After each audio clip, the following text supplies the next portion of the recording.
that we shot about 2 years ago of areas of Nazca that have never been seen before, where, let me go forward to that, where you see something like this. I mean, that's in the Nazca Plateau.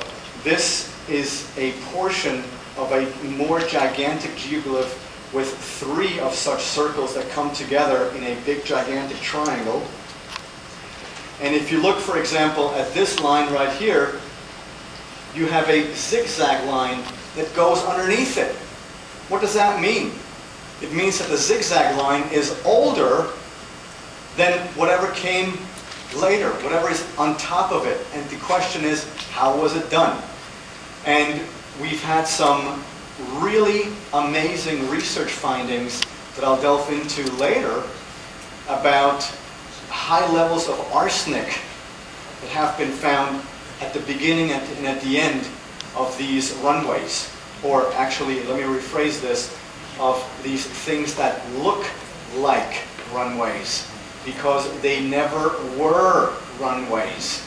Anyone who says, oh, so you're one of those guys that says that the Nazca lines are some ET airport. No, it was not an ET airport, because the logic is, there is no logic in the argument. Because, so what? Extraterrestrials are able to travel billions or millions of miles in interstellar space. And then before they land, they have to build landing strips. This is the stuff the debunkers are coming up with, not us. So no, Nazca was never an ET airport, and Eric von Däniken never wrote such rubbish either. So something is going on there, but it most certainly was not an airport for ETs nonetheless. And there's other really incredible research findings that I will go into later. For example, this here, if you look closely, the entire summit of this mountain is missing. It's as if the entire mountain, not as if, but this mountain was flattened. It was quarried off.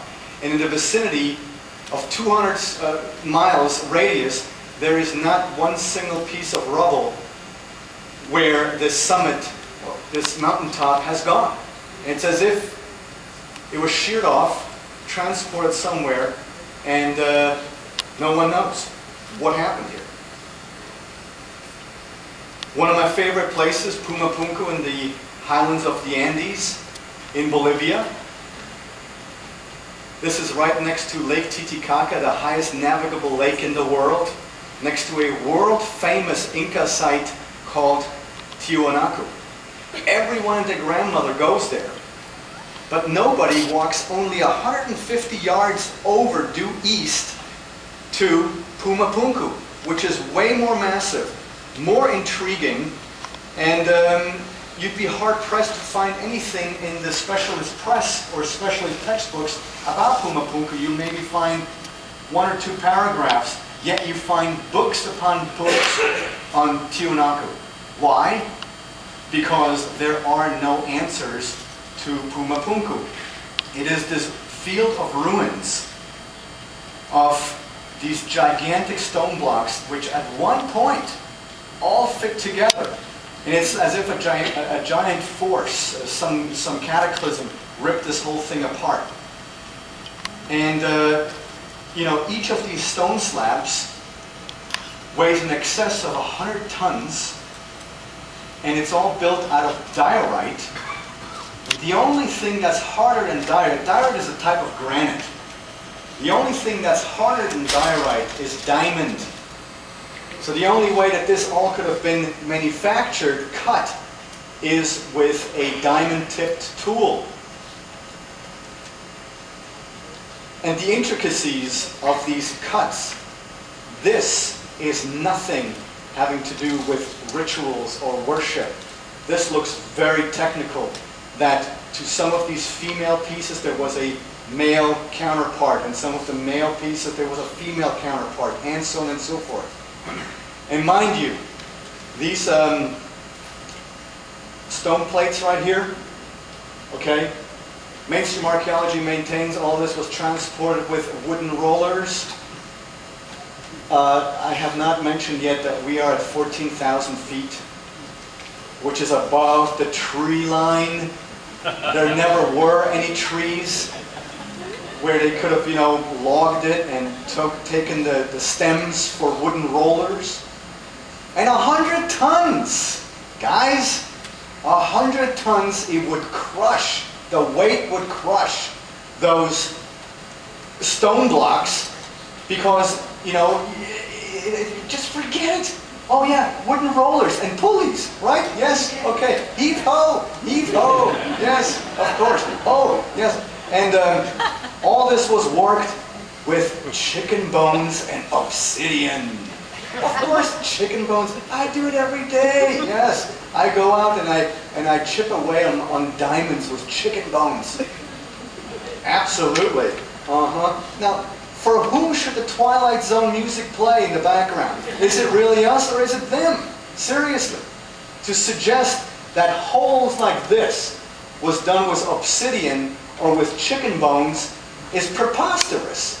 It is absolutely preposterous because another thing, by the way, has anyone gone to Puma Punku? Raise your hand if you have. Okay, one crazy one. Okay.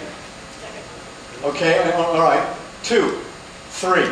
All right, now, anyone who has been there knows that if you touch the surfaces of these stones, it looks very weathered, but at the same time, you touch it and it feels like glass, which means all these stones have undergone a process of what's known as vitrification.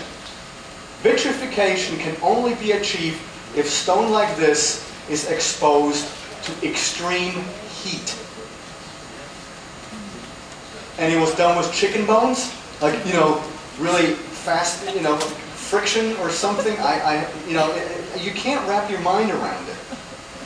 Then you have pieces like this that, are all identical. 12 pieces like that were found. This is what the back looks like. Great. And in the workshop, I have a computer animation of this, how these pieces interlock together, creating an impenetrable wall. So there is, engineering behind this. This isn't something that, this shape looks great. Chicken bone, chicken bone, chicken bone. No. There's planning behind this. By the way, the Aymara Indians, who still live up there today, when you ask them, who built this? They say, wasn't us.